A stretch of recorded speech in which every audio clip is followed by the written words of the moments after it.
Nouveau coup de tonnerre dans la course à la présidentielle du 11 avril 2021 au Tchad. Saleh Kebzabou, le principal candidat de l'opposition, se retire du processus électoral. Cette décision est la résultante du refus du gouvernement tchadien d'effectuer le remboursement de ses frais de campagne lors de la précédente élection, mais aussi elle intervient au lendemain d'une tentative d'arrestation d'un autre candidat de l'opposition qui a tourné en affrontement faisant 2 morts.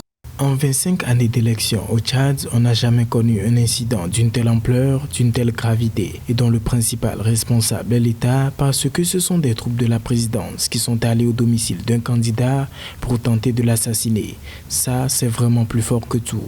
Face à ce climat d'insécurité, le parti de Saleh Kebzabou, l'Union nationale pour la démocratie et le renouveau, décide de se retirer de la course à la présidence. Il accuse le gouvernement de recourir à la violence pour intimider ses rivaux et avoir gain de cause. Pour lui, cette élection qu'il qualifie de mascarade déguisée est un signe patent que le pays se dirige vers une élection masquée. On ne peut pas aller à une élection contre un pouvoir en place avec une opposition déjà divisée, en manque d'alternatives, de propositions cohérentes pouvant justifier le départ aujourd'hui d'Idriss Déby. Donc la question de l'insécurité avec la dernière attaque au domicile de Yaya Dillo n'est qu'un prétexte. En réalité, Saleh Kebzabou le sait très bien que l'opposition tchadienne ne pourra jamais gagner ces élections tant que l'architecture électorale actuelle est en place au Tchad. En rappel, Saleh Kebzabou est reconnu comme l'opposant historique au Tchad pour avoir participé à 4 reprises aux élections présidentielles contre le président actuel Idriss Déby Itno.